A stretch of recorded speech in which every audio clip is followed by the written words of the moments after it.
Biraz Sabir Rüstəmxanın özü haqqında məlumat verin. Onun haqqında məlumat verərəm. Ondan sonra bunun yaradıcılığı hansı istiqamətdədir? Onun haqqında məlumat verərəm. Amma çoxu faktlara əsaslanmayan məlumat olacaq. Yəni, məndə olan onun haqqında ümumi məlumat. Sabir Rüstəmxanlının şəxsiyyəti haqqında. Sabir Rüstəmxanlı sözün əsl mənasında Azərbaycan ziyalısıdır. O, yüksək səviyyədə mədəniyyətə, savada, biliyə, kifayət qədər dünya görüşə, şəxsi keyfiyyətlərə malik adamdır. Doğrudandır. O adam şair kimi tanınır gənclikdən. Zəlimxanın, Nüsrət Kəsəməndinin, Şahmar Əkbərzadənin həmyaşıdlarıdır. 50-ci il uşaqlardır, mənim həmyaşıdlarımdır. İstedadlı şairdir. Amma Sabir Rüstəmxanlı özünü şairlikdə yox, publisistikada təqdim edə bildi. Şairliyi də yaxşıdır, rəib deyil. Amma publisistika sahəsində olan istedadı, bacarığınla müqayisədə şairliyi rəibdir.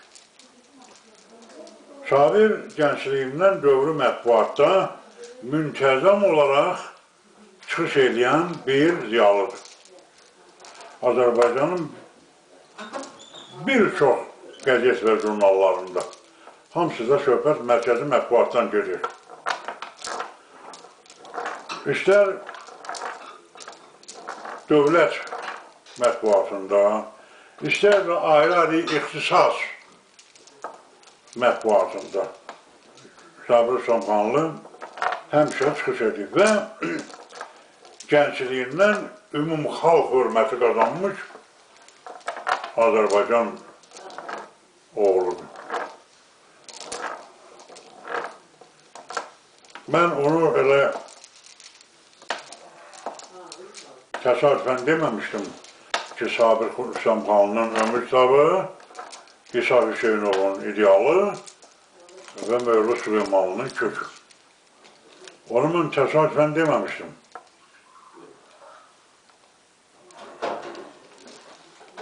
Ömür kitabında o yaradıcılığının zirvəsinə çatdı. Doğrudan da. Öyle çox gənc idi. Mən təxminən onun yadından çıxır.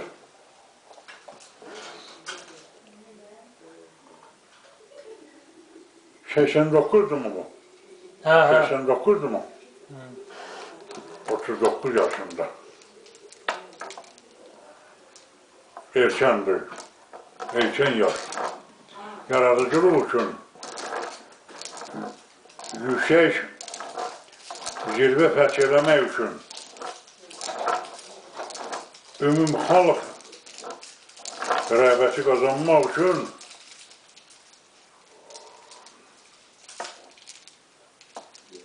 çox da böyük yaşlı, gənc yaşlıdır, uşaq yaşlıdır.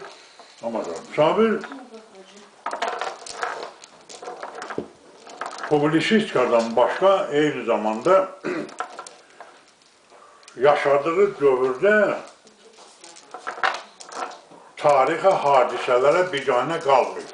Heç vaxt. Məsələn, xalqın bir bizim yox. Mütəl xalqların elə ziyalıları olub ki, var ki, bir yəqin ki, olacaq ki, yüksək səviyyədə ziyalıdır, alimdir, yüksək səviyyəli mütəxəssisdir, şairdir, yazıcıdır və s. Amma yaşadığı dövrün tarixi hadisələrinə müdaxilə eləmir. Hadisələrə qarışmır. həmçə yaxasını kənara çəkir, özünü indi sürüyü şəkildə təmiz saxlamaq məqsədinlənmi, yaxud özünü yormamaq məqsədinlənmi, yaxud da bacarmadığındanmı qarışmırlar tarixi hadisələr. Amma Sabir yaşadığı dövrün bütün hadisələrini sözü nəsil mənasında yaşayıb. O cümlədən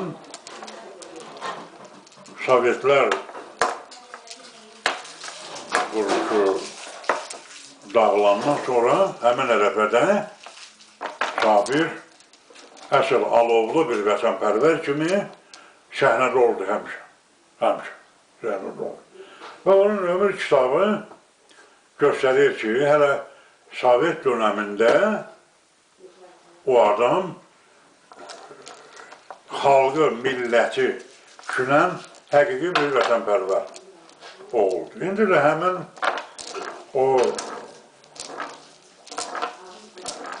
həmən şəkildə də yaradıcılığını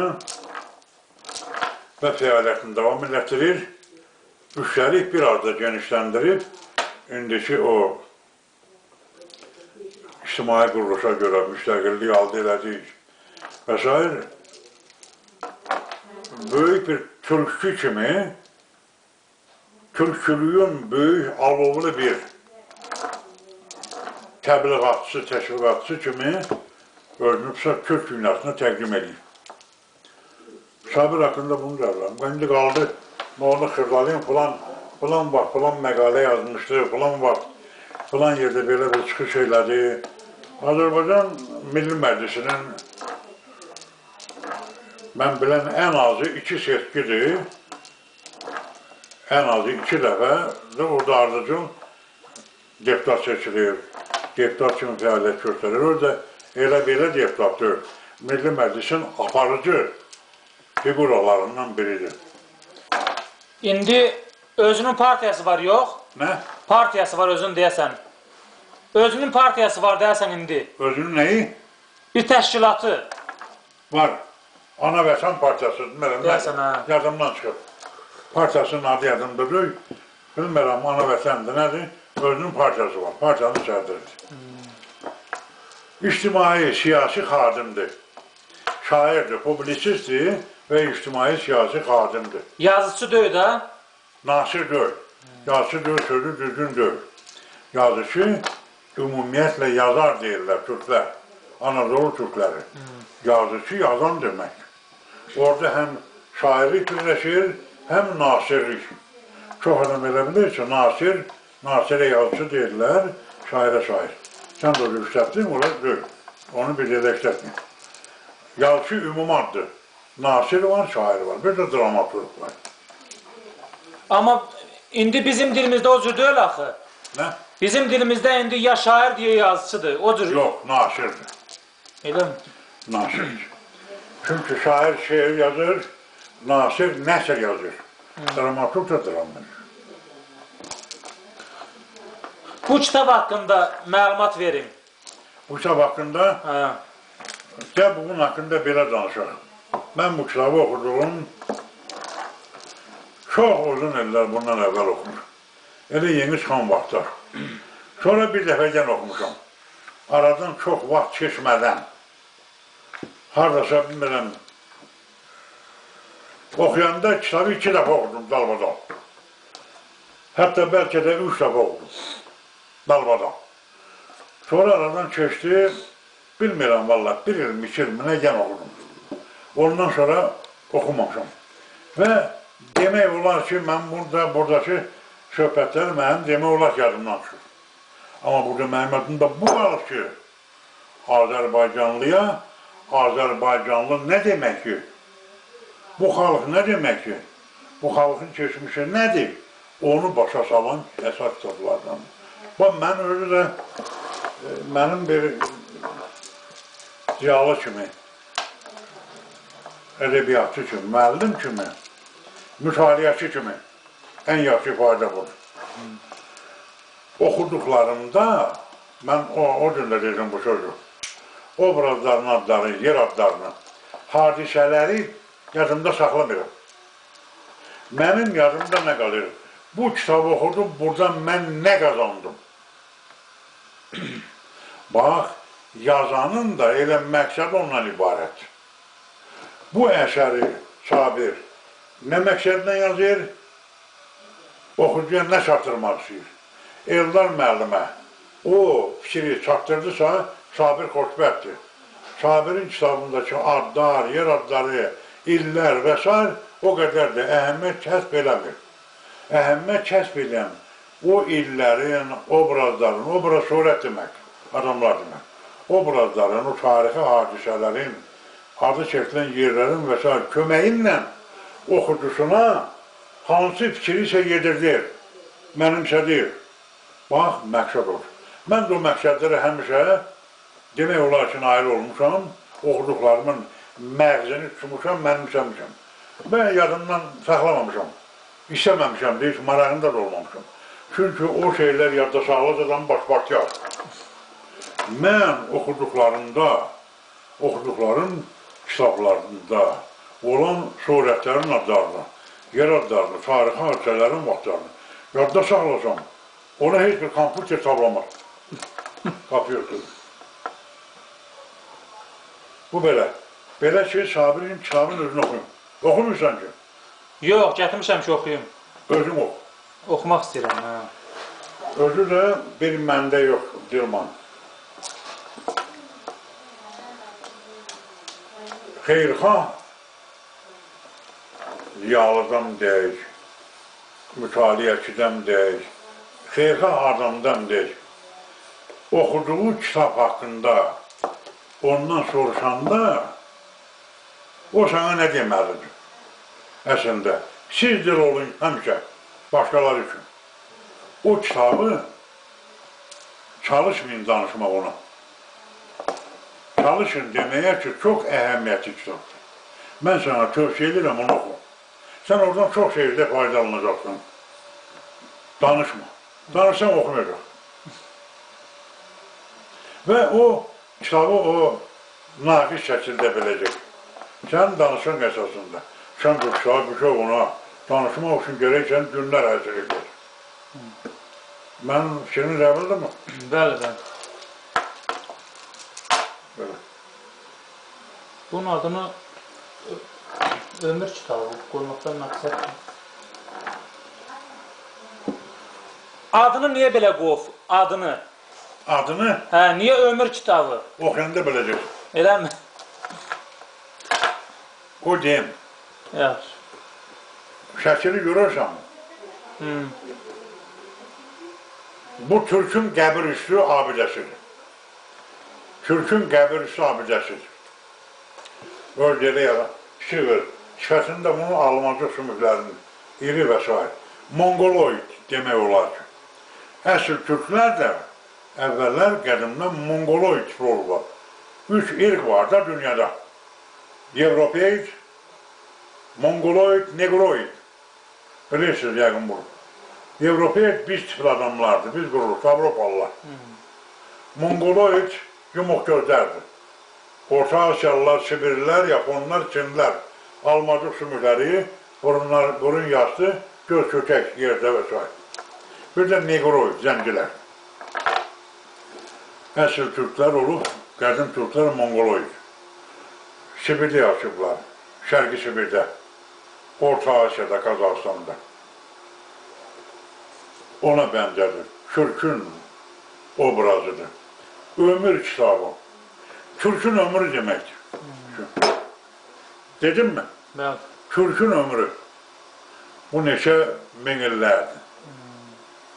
Bir Türkün ömrüdür, ümumiyyətlə Türk adlı insanın ömrüdür. 10 min il bundan əvvəlki Türkün və sənin. Bu kitabla Köç romanı, bir də İdeal romanı. Bu üçünü birləşdirən cəhət budur, düzdürmü? Burada ümumi bir aspekt var. O 3 kitabın üçünü birləşdirən bir ümumi ruh var. Nədir o ruh? Sənin babanı sana tanıdır. Sən hardan gəlirsən, kimsən və necəsən? Sen özünü tanıyorsan, seni sana tanıdır. Başa düşdün mü? Türk'ün necə bir məxluq olduğunu, necə bir ali bir, Allah'ın yarattığı ali bir insan olduğunu sana çatdırır. Peygamberimizin özü deyir ki, ne deyir? Bilirsən, Türkler hakkında. O geniş ayrılmış sözdür. Rastlaşıb bu. Ne deyir? Türk diliyle bağlıdır mı? Örgənim deyir. Türk dilini örgənim deyir. Görüşə bax, ha, Peygamber deyir. Özü hansı xalqın nümayəndəsi? Dünyanın en zengin diline məxsus olan xalqın oğlu, özü oğlu yox, Peygamberi. Deyir, Türk dilini öyrən. Niye? Türk Ərəb deyilsən, ha. Türk dəli Türk'ü. Türk'ün kılıncı çıxanda 100 nəfər Ərəbi doğraya bilir. Türk'ün tarihi igid, mərd və çox qəzəbli olur, kişi olur. Türk oturaq həyat keçirməyib. Niyə? Türk'ün bağırı partiyardı, bir yerdə çox orta. Əsl o dəlibaş kişilər da sonralar əmələ gəlib, qardaş, oturaqlıq, bir yerdə çox oturmaq, səbirlilik, insanların şuuru artdıqca o cəhalət deyilən şey var, ha, avamlıq qanmazlıq deməkdir. İslamın yaranışından əvvəlki dövrü cahillik dövrü adlandırırlar da. Cahillik cəhalət deməkdir və o cəhalətdən sonra İslamdan sonra mı insanlar cahillikdən çıxıblar? Yox. Cahilliyin bir hissəsini İslam aradan çıxardı. Amma ona qədər çox 100 min illər, milyon illər keçib, insan ondan əvvəl ayrı cəhalətlər var idi. Nəydi o? Lüt gəzirdi, insan insanı yiyirdi, nə bilim, vesairəyə baxırdı, vəhşi heyvan kimi idi. Dil bilmirdi, evi yox idi, alətləri və s. Bunun hamısının yaranması cəhaləti yavaş-yavaş məhv edə gəliblər, çıxıblar İslam dövrünə. Və ondan sonra da o bütpərəstlik zad məsələsi, çox Allahlılıq və ənban o cəhalətin bir növüydü, onu İslam aradan çıxartdı. Mən bunu nəyə görə çox dedim? Bu üç kitabın bir-birini tamamlaması. Ruhen eyni ruhlu olması. Nə ruh? Üçü də bizə başa salır ki, bizim tariximiz çox zəngin. Biz ağıllı xalqıq. Biz müdrik xalqıq. Biz çox mənəvi, mənən zəngin xalqıq. Biz nə Farsın tay görürük, nə Ərəbin, nə Çinin, nə İngilisin. Bizi sonralar müxtəlif şəkillərə salıblar. O da niyə? Bax, orada göstərilir, burada da, İsa'da da, Dadda da Türk'ün getdikcə zaman müxtəlif xalqlar adında parçalanması. Məsələn, Qazaq, Qırğız, Özbək, Türkmən, Azərbaycanlı, Qaqavuz, Tatar, Türk və s. Bunların səbəbləri araşdırılır, başa salınır. Nə bizi belirlədi? Bu üç müəllif tarixçidirlərmiş ki, belə bir şeyə mövzə girişirlər. O şərtdir. Və biz hardan arxayınlaşa bilərik ki, bunların yazdığı həqiqətdir. Çünki ideal romanda elə şeylər var ki, fantaziya oxşuyur. Rus ərustan götürülüb. Fantaziya oxşuyur, fantaziya oxşuyur. İdeal romanda deyir ki, Rus ərus sözündən götürülüb, mənası da ər falan imiş. Bu təhlili biz hardan bilərək ki, bizə belə bir icazə verib ki, bu mövzuya girişək? Sən ali təhsili tamamlamış bir ziyalısan. Fərqi yoxdur. İlahiyyat sahəsində, cəmiyyət sahəsində, müxtəlif digər elmlər sahəsində, dünyəvi elmlər fərqi yoxdur. Ali çavad, ali təhsil, ali şeydir. Sən gərək onu özün biləsən, tapasan. İsa onu nəyə yazır? Fantaziya bənzəyən şeyi nəyə yazır? Nə demək o? O fantaziya nüfuz edəndə, o fantaziyanın özü sana deyir ki, sənin keçmişin fantastik şəkildə diqqətə şəyan söz var, istəyirəm onu. Adamın inanmağı gəlmir yəni. Ay, sağ ol. Elə onun fikrinin dərinliyi də oradadır. Adamın inanmağı gəlmir. Gəl bizim Quranımızı oxuyaq. Mən tərcüməsini oxuyaq. Aydın məsələdir tərcümədə, amma ümumi məğz məlum olur. Ayələr var. Çoxu adam inana bilmir. Buna nə deyir? Müqayisə biraz o bila təşvih sözü var. Bilirsən Murca? Oxşatmaq olmasın. Quranın da başqa şeydən müqayisə eləmək biraz yaxşı çıxmıyor. Amma fikrimi demək üçündür. Məsələn, mənə elə ayələr rastlaşır ki, mən düşünə qalırım ki, bu niyə belə deyilir? Bu ağır kəsən belə. Başa düşdün mü? Elə onun dərinliyi orada. Onun üçünü tapmaq lazımdır. İsa'nın o fantastikasında hansı fantastika yox, həqiqət var. Nə deməkdir İsa? Demək istəyir ki, ey Türk oxucu, sənin keçmişin, sənin dərk edə bilməyəcəyin səviyyədə zəngindir. Orada gətir, indi məsələn, misallar çəkir ki, indi bəzən aydın məsələdir o, bədii əsərdə, orada biraz mübaliğə də var. Mübaliğə şişirtmə deyirlər. Mübaliğə də var. Ola bilər. Qəbul ediləndir. Bədii əsərdə icazə veriləndir. Amma məqsəd var orada. Deyir, Koroğlu'nun bağı 7 dəfə qulağına dolanırdı. Elə şey olar mı? Yox. Koroğlu bir dəfə 7 qazan aşıyırdı. Koroğlu'nun bir toppuzu var idi, 10 adam onu yerdən qaldıra bilmirdi. Elə deyil. Və bunu xalq dəlim olur. Müdrik dediğimiz xalq, səfih kimi axmaq şeylər yazır. Yox. Xalq öz qəhrəmanını sevdiyindən onu fantastik formaya salır. Həmən İsa'dakı da həmən məsələ. Aha, bu belə. Onların üçündə də əsas məqsəd, üçü onda birləşir ki, o Türk'ün kim olduğunu, tariximizin necə olduğunu bizə başa salmağa çalışır. O əsərin adı Köşkdür.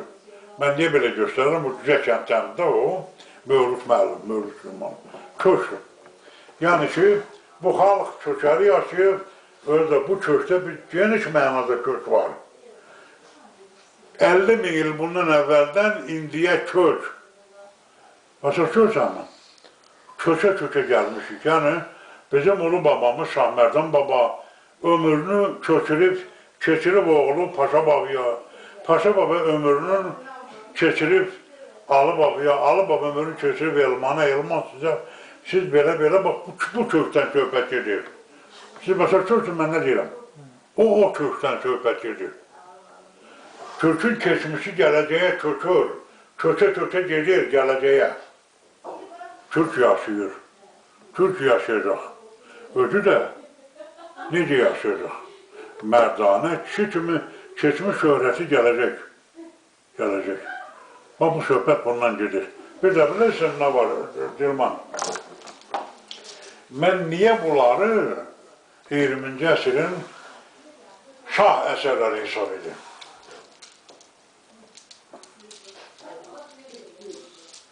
İnsanda iki sahədən qürur olur insanda. Bir dini mensubiyyete göre öz dininden gurur hissediyor. Vüqar, gurur bunların kökü birdir.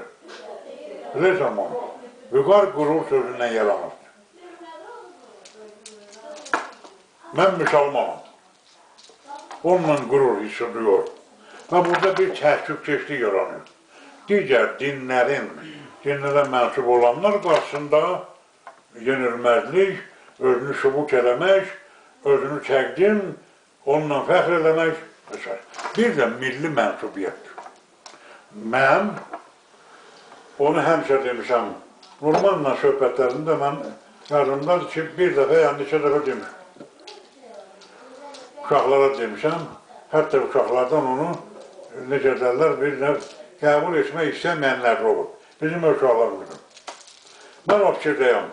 Milli mənsubiyyət, dini mənsubiyyətdən daha güclüdür.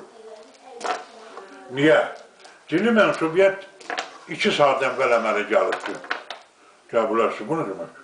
Tarix üçün 1400 il sıra 2 saat qabaq demək. 1400 yıl tarixdə heç bir şeydir. Tarixin fonunda bir insan ömrü bit getdi, budur. Bircə saniyə. Saniyə də döyür.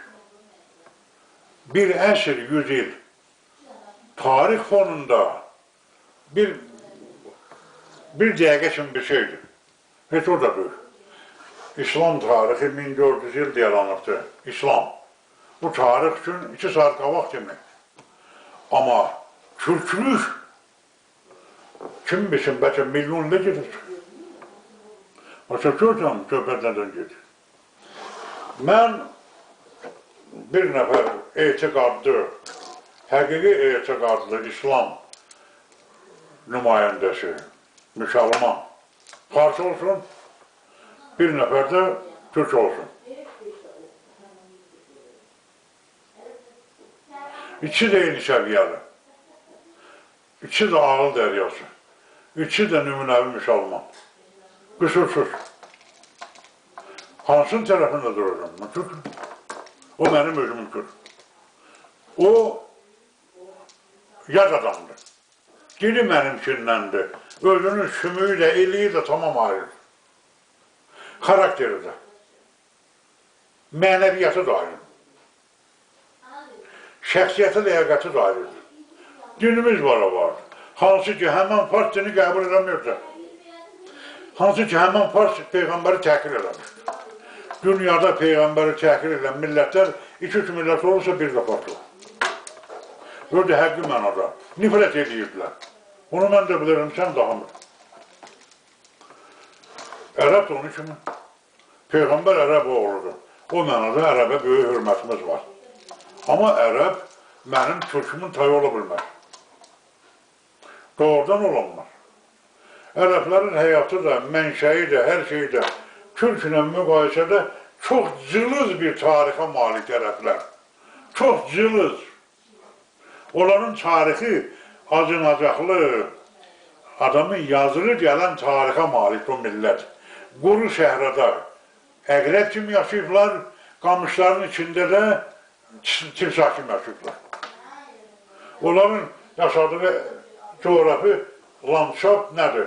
Qamışlıq, göllər dünyası, bir də səhra, qumlar dünyası. Amma Türklər görünür hadilər. Türklər gəlib dünyanın gözü olan indiki Türkiyə ərazisini rahatça tutub yaşayırlar. Sibirdən hara gəliblər. Yaponlar gəlib deyir ki, biz Türkük. Deyirlər ki, biz elə şey etməmişik. Deyir, siz eşitmişsiniz, biz bilirik. Bax, bu kitablar ona görə qiymətlidir qadam. İndi bəlkə də başqasından kimdənsə soruşsanız, sizi 20-ci əsrin 3 dənə ən məşhur əsərini bizə deyil. Ola bilər, tamam ayrı şeylər də desən. Hərənin dünya bir baxışı var. Mənim dünya baxışım belə. Özdə mən ondan qürur diyorum. Qürur diyorum. Neyle qürur duyuram? Yəni, mən Türk xalqına mənsub olmağımdır. Bunlar da bana mənim kim olduğumu öyrətdiyinə görə bunlara qiymət verir. Bu qədər bədii ədəbiyyat oxuyursunuz da? Bu qədər nə? Bədii ədəbiyyat oxuyursunuz. Ha. Özünüz də ədəbiyyatçı. Aha. Bunlardan isə adətən tarixilik yağır. Bunlar nə? Tarixilik yağır da, tarixi bir mövzudur da bunlar, əsasən. Nə mövzu? Tarixi. Tarixi mövzudur. Əsas diqqətə çəkən bunlarda sizin türkçülüyə meylliyinizdirmi bu kitablarda? Başa düşmədim.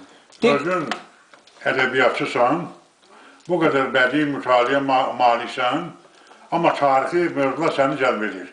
Demək istəyən eləmə. Niyə o qədərin içində bu 3 dənə cəlb edib də sizi? Əsas bu mövzudurmu yəni? Başa düşdüm. Ədəbiyyatçı olurlar, bədii mütaliənin zəngin olurlar, meylin tarixi mövzuyadır. Mənim meylim tarixi mövzuya deyil.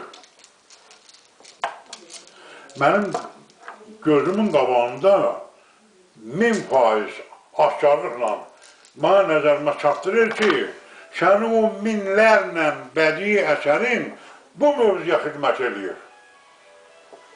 Şu, nə qədər bədii əsər oxuyursan oxu. İngilis Jack London əsəri, İngilis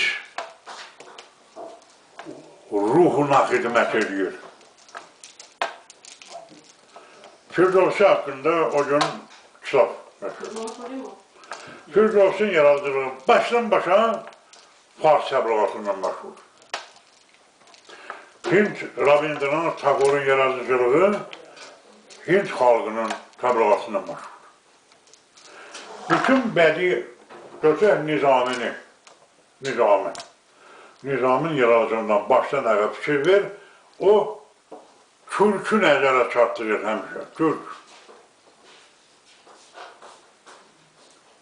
O bədii əsərlər nəyə yaranır, nə məqsədlə yaranır? Bədii əsər nə demək? Oxucuya həyat həqiqətlərini bədii yolla çatdırmaq vasitəsidir. Adam var ki,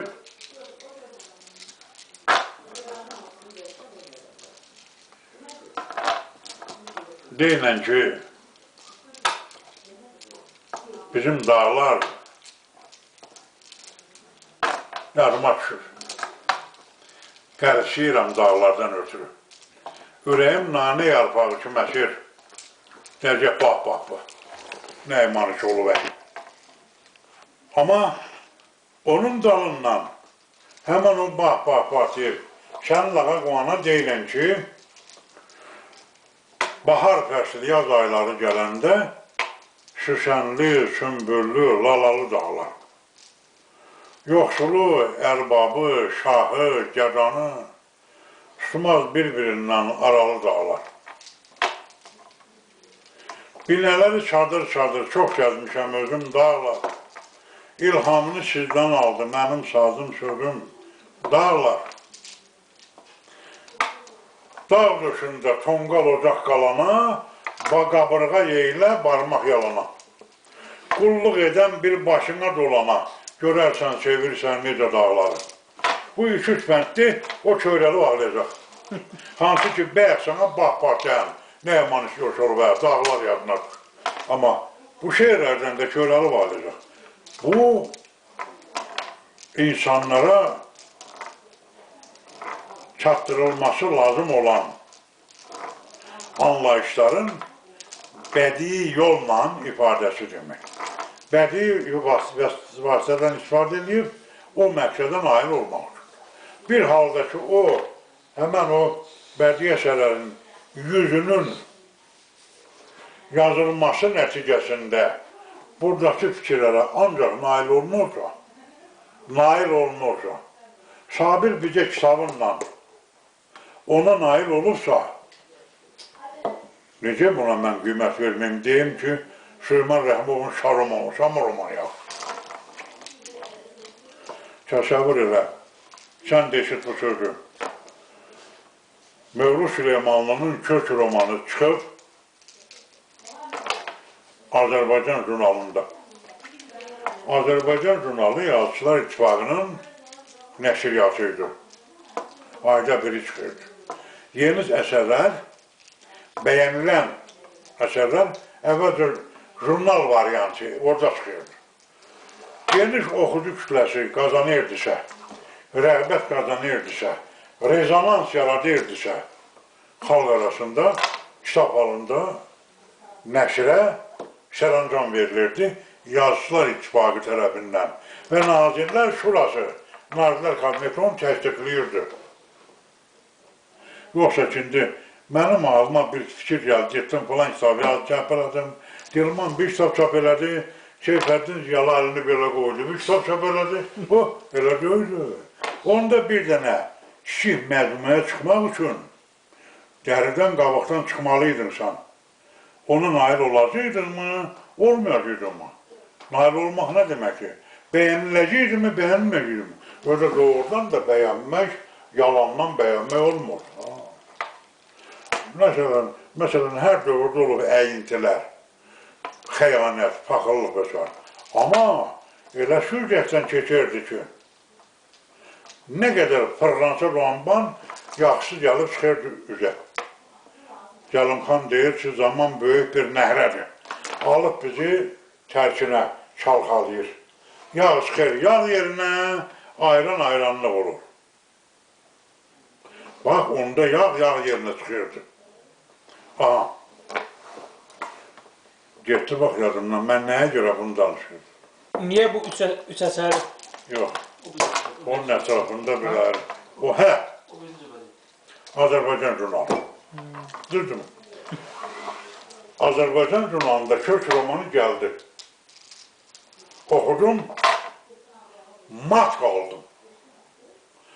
Mat qaldım. Dərs də yadımdan çıxmışdı.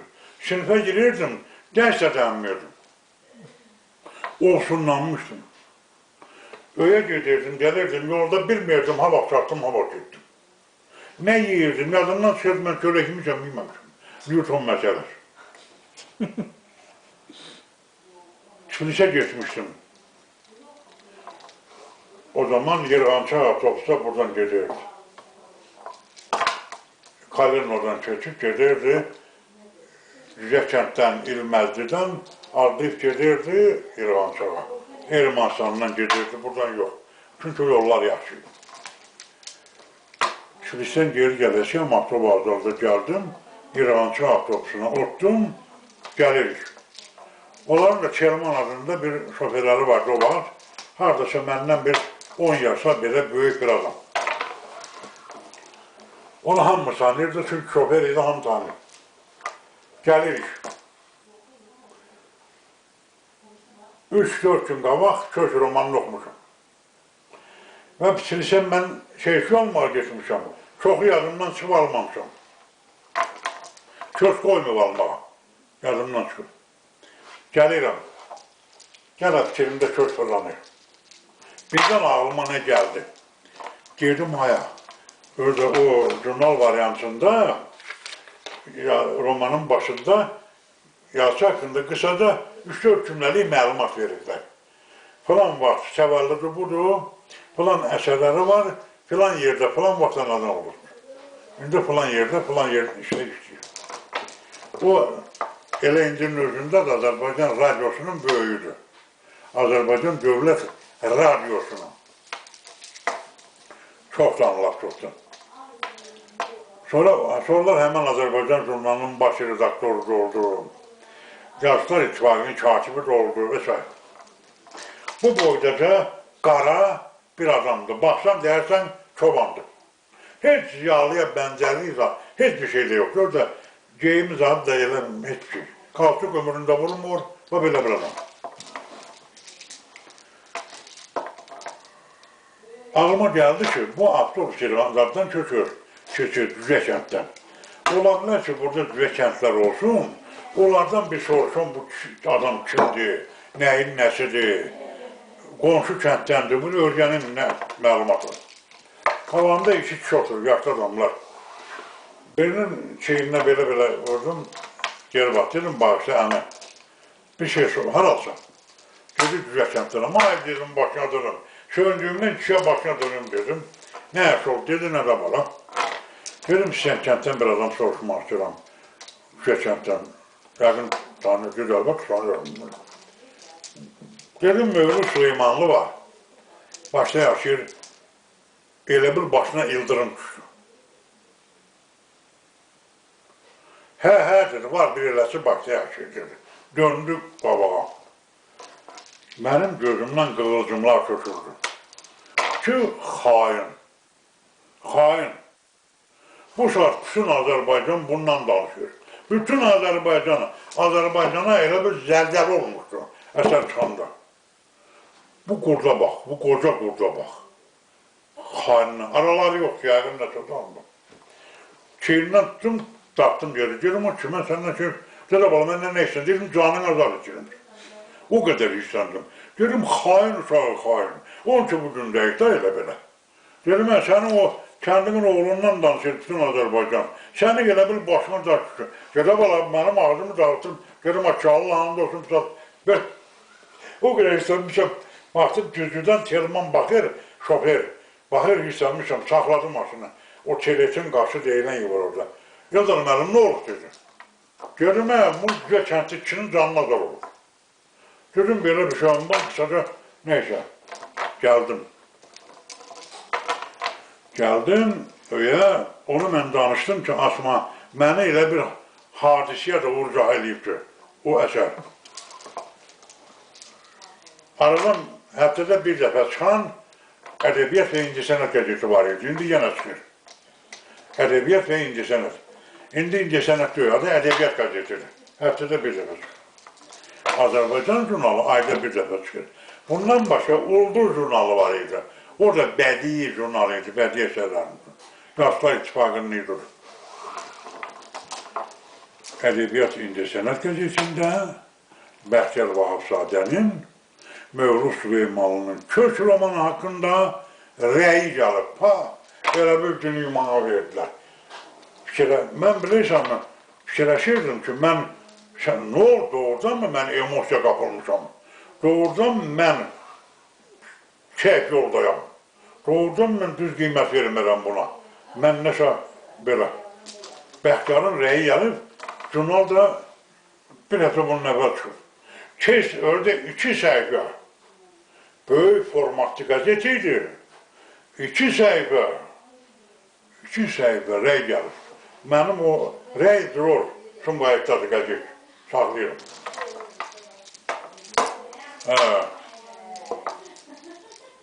Ne yazıyor? Birinci cümlə. Mövlud, mən ömrü boyu yüksəlmək istədiyim zirvədə sən köklə artıq uçursan. Mövludun da onda yaşı 35 olardı. Artıq olmaz. 40 olsun. Bəxtiyar Vahabzadə onun atası yaşında bir adam idi. Öyle de Bəxtiyar Vahabzadə, elə bir adam yox. O bütün şərqin en güclü filosoflarındandır. Bütün şərqin. Onun çoxlu dini şeirləri var. Bilirsən, məlumatın var mı? Onun dinə həsrəli çoxlu şeirləri var. Peyğəmbərimizə həsrəli şeirləri var. Onun o dövrdə, keçən də belə söhbət oldu dersən, Gülüstan əsərinə qadağa qoyulmuşdu. Dövlətlə həmişə çəkirdi. Elə bir adam, Cavan oğlanın bir romanına, önce birinci roman idi onun. Ona kadar romanı yok idi, hikayeler yazıyordu. Ama roman birinci romanı. Ondan sonra Səs romanında yazdı. Səs. O da çok güçlü çıktı. Sonra Süleyman Rəhimov adında bizim bir yazıcı vardı, işitirsiniz. Şamur romanı, Saçlı romanı yazarsan, ona Səməd Vurğun Azərbaycan nəsrinin ağır artilleriyası adı vermişdi. Hem onun əsərləri çox idi. Şamur romanı 4, bu qalında ciltli 4 dənə. Özü də çox ağır adam idi. Bir 130 kilo çəkisi var idi. Kişinin Kürt idi. Qubarcıdan idi. Özü də nəhəng, doğrudan nəhəng idi. Çox da yuvarlı adam idi. Həmişə uzun saç saxlayırdı. Sizin Bitlis deyirlər. Uzun saç saxlama. Bax, buraya kürəyinə tökülürdü belə. Gəlib darıyırdı. Dün bələn düzülür adam idi belə. Məndən də xeyli hündür. Qoca vaxtında bulvara çıxıb cəhərlənirdi. O bulvardakı Neftar prospektində yaşayırdı. Qoca vaxtında 1000 adamın içində də görünür Süleyman Rəhimov gəlir. Allah onu əzəmət simvolu yaratmışdı. Həm görkəmdə danışığı çox təmkinli olub. Mən onun danışığını bilmişəm. Amma haqqında çox oxumuşam, çox eşitmişəm. Danışığı da təmkinli olub, hərəkəti də, həyatda nüfuzu da təmkinli olub. Çox təpərli adam olub. Amma biraz da kobud olub. Tənqidlə barışmayıb, tənqidə dözən adam olmayıbdı. Bircə qırıq ona tənqid eləmək istəyən adam məhv edib. Doğrudan da əziz keçib üstündən. Mehdi Hüseyin adında bizim yazıçımız olub. Çox gözəl bir insan olub, məşhur ədəbiyyatçı, alim olub. Böyük ədəbi tənqidçi olub. Akademik olub. Mehdi Hüseyin. Uzun illər Yazıçılar İttifaqının sədri olub. Onu Süleyman Rəhimov infarkta vurdu, öldürdü. Elə ağır sözlərlə onun ünvanına çıxış eləmişdi ki, elə iclasda da infarkt vurub öldürmüşdü. Mehdi Hüseyin'e. Bütün Azərbaycan bildi də onu. Nədir? Onun əsərlərini təhlilləmişdi. Mehdi Hüseyin yazmış ki, Süleyman Rəhimov hadisələri çox uzun-uzadı təsvir ediyor. O doğrudan deyirdi, uzun adam idi. O cümləyə görəcə ən kobud, ağır sözlərlə ona hücuma keçmiş Yazıçılar İttifaqının rəyasət heyətinin iclasında elə orada da stolda infarkt keçirib ölmüş Mehdi Hüseyin. Hə. Onun kim adam Bəxtiyar Vahabzadə. O Türk romanına rəy yazandan sonra o irad tutmuşdu Bəxtiyar Vahabzadəyə ki, Bəxtiyar müəllim, sizi kimi nəhəng, cavan, o adam xəbis adam idi da, Süleyman Rəhimov, gəncləri belə qafas altında saxlamaq sevan adam idi da o. Uşaqsan hələ girmişdir. Başına heç danışma. Belə xarakter adam idi o adam. Bəxtiyar da gənclərə həvəsləndirən, Şəmətxurun ruhlu adam idi. Bəxtiyar. Ki, sən cavan bir oğlanı bu dərəcədə yüksək zirvə verirsən. Hətta özünün hələ nail olmadığın səviyyə çap-çıxar deyirsən. Ona cavab yazmışdı. O açıq məktub yazmışdı Bəxtiyar müəllimə, Ədəbiyyat qəzetinin növbəti nömrəsində. Açıq məktub. O da mətbuatda gedirdi. Gələn nömrədə Bəxtiyar Süleyman Rəhimova açıq cavab yazdı. Və cavab yazdı ki, bəli, bir də bəli. Birinci cümlə belə başlamışdı. Bəli, bir də bəli. Sonra o əsaslandırmışdı. Bu adam profesör adam idi, alim idi, elə belə şair görülür. Əsaslandırmışdı əsərdən gətirdiyi faktlarla, misallarla, nə biləm, neylə ki, yazmışdı ki, bizim hörmətli, möhtərəm, hamımızın xəsini çox dediyimiz əzəmətli yazışımız Süleyman müəllim. Süleyman Rəhimov ondan çox böyüdü, 25 yaş böyüdü. O 1900-cü il təvəllüdüydü, Bəxtiyar müəllim 25-ci təvəllüdü. Ki, göstərin bana elə bir əsər ki, indiyə qədər Mövludun Kök romanındakı məsələləri bu səviyyədə işlandırır. Onunla da qurarlı söhbət getdi və Süleyman müəllim susdu. Ondan sonra mətbuatda, kök haqqında bizim bütün nəhənglərimizin hamısının rəyi gəldi, nələr oldu. Ədəbiyyat fakültəsində kök romanını proqrama saldılar, ali məktəblərdə, dərsliklərə saldılar. Nələr oldu.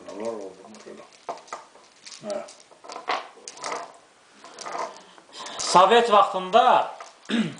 vaxtında nə yaxşı qorula bilən mövzulara yer? Yox, indi bilirsən mi? Bax, bunu oxu. Çox oxuyursan, oxudun mu? Yox. Heç bir oxuyursan. İdeal. İdeal oxudun. Orada sən quruluşa sataşan bir şey rastlaşırsan. Nədir bunlar? Mən xalqımın tarixini yazıram da, nə deyəm? Amma əslində mərkəzi Moskvanı SSR tərkibində təmsil olunan digər millətlərin öz tarixini, həqiqi tarixini, zəngin tarixini bilməsi onlar üçün əlverişsiz. Onlar istəyirlər ki, tədricən ruslaşdırsınlar bütün ölkəni və Rus tarixi onların tarixinə çevrilir. O baxımdan bəyənmirdilər. Amma dirənəndə bir şey deyəmirdirdi. Dirənəndə deyəmirdir. Mən nə ayrılmışam? Orada Süleymanov, keçən dəfə dedim. Bu kitablardan biri onun əsəridir. Aziya. Oxuyun. O sübut edir açıq-açığına ki, Rus tarixi, Türk tarixinin qarşısında bir çivindir. Sübut edir. Bütün mədəniyyəti, hər şeyi Ruslar Türkdən alıb. Türkdən öyrənib, onu sübut edir orada. Hər şeyi sübut edir.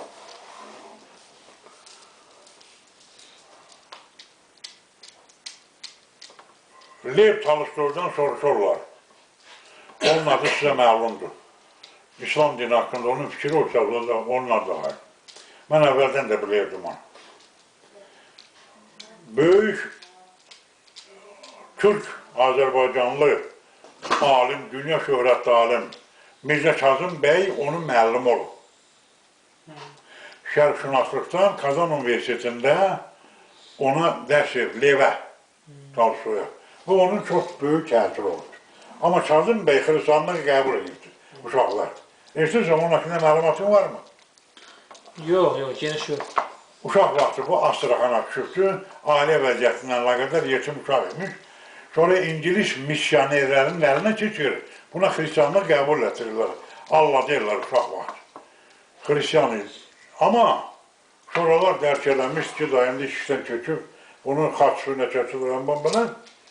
Amma o İslamşünas olubdur, Şərqşünas olur. Lev Tolstoy'dan bir gün soruşurlar. O qraf idi orada, qraf. Bilirsən mi? Qraf. Qraf tituluydu ölkədə o zaman. Böyük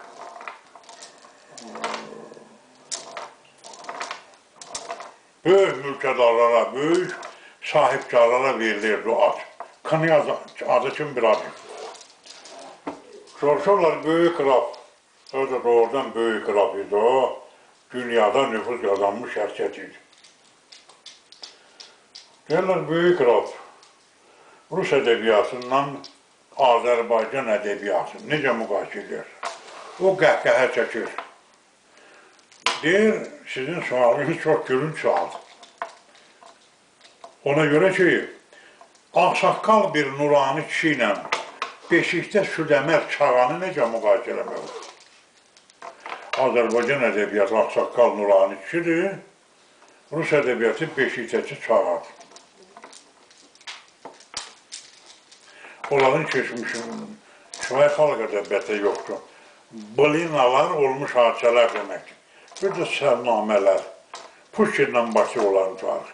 İndi bunu mən nə demək istəyirəm? Bax, onu, qrafın dediyini başa salan kitablardır bunlar. O qrafa verilən suala cavab verən kitablardır bu üç kitab. Üç kitabı bütün dünya oxusa, bu xalqı tanıyacaq. Ayrı etki lazımdır. İstənilən bir ölkəyə nümayəndə heyətini göndərmək istəyirsən, Azərbaycan haqqında orada məlumatları onlara çatdırmaq üçün. Bu üç dənə kitabı apar, bir geri qayıt, bu üçünlər. Heç iki kəlmə söz danışmaq lazımdır. Oxşalar da. O baxımdan.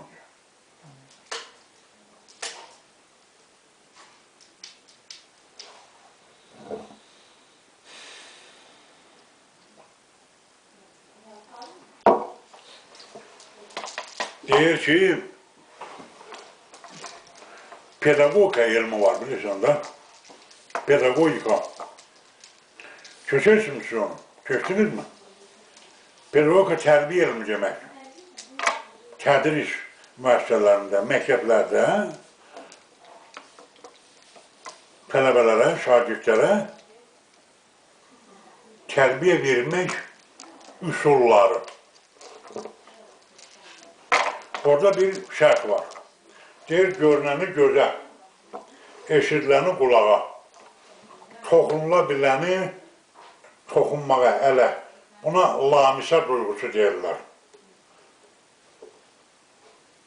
İyisi oyu olanı buruna, dadı olanı dilə. Çatdır, sənin sözünə ehtiyac yox. Başa düşdüm.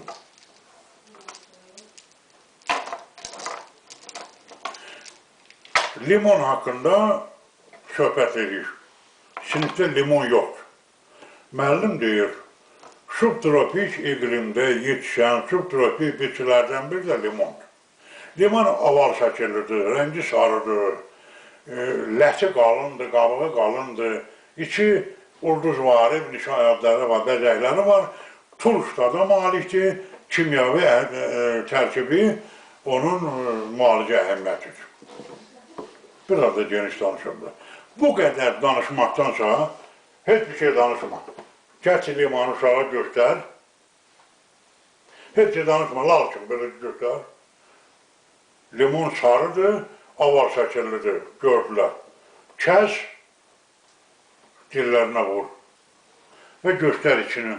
Şükür. Düzdür mü? İndi bax, bu həmən şeydir.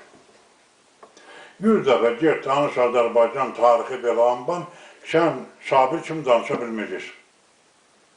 Nədə İsa kimi danışa bilməyəcəksin. Bu kitablar haqqında çox danışdıq. Mən bilən bəs. Ayrı sualın varsa da bu, de, səni maraqlandıran nəsə bir şey varsa, o kitablar çox maraqlandırırsın. Sorur. Mən yaxamı qırmağa çalışmıram, ha? Kifayət hesab elədim ondan sonra. Oxuyandan sonra təhlil eləyərik. Haşa. Mən bu dəqiqə dediyim oydu da. Oxuyun. Oxuyun. Oxuyun. Ondan sonra diskursiya deyirlər ona. Diskursiya. Orada dini sahədə olan diskursiya heç bir sahədə olmur, onu bilirim. Pişəvər gecələri. Amma orada çoxlu məni inandıra bilməyən şeylər var. Bəlkə söhbət gəldi çıxın. Mən oradakı o alim ki, sualları cevaplandırır, nə bilim, orada belə səsi olmuş, əvvəlcə buna hücuma keçərlər. Sonra bunun ağlı, məlumatı, kamalı, faktları qarşısında onlar tam təslim olurlar belə. Ondan sonra meydan əl alır bu. Hər axşam bunu intizarla gözləyirlər. Bu danışdıqları şeylərin içində məni qane eləmək, inandırmam şeylər var çoxlu. Yadımdan çıxıb da deyənmərəm. Varaqlasam yadıma çıxaram. Amma burada elə şey yox, oxu. Oxuyun. Köç var mı? Köç yoxdur, yox. Köç öydə var bizim burada yox. Ola bilər zaten. Desin, Vaqifdə kitab mı var? Məsələn, Vaqifin önündə 5 dənə kitab yox. Vallahi yoxdur bəlkə də. Bəlkə idarədə kitab, idarədə olar, kitabxanada olar. Kitabxana gen var mı görəsən? Kitabxanayı saxlayırlar mı kəndə? Xazeynin öyündə. Xazeynin öyündədir. Vapşı kitabxana adında şey var mı kəndə? Kitabları Xazeynin öyünə aparırlar ayrı məsələ. Amma kitabxana adında belə bir müəssisə kənddə var mı? Yox. Yox, yox, yox. Nədir? Orada olacaq. Mütləq olacaq. Orada bir neçəsi olacaq. Kitabxanada bir kitabdan bir neçəsi olur da. Kitabxanada, kitab mağazində yox.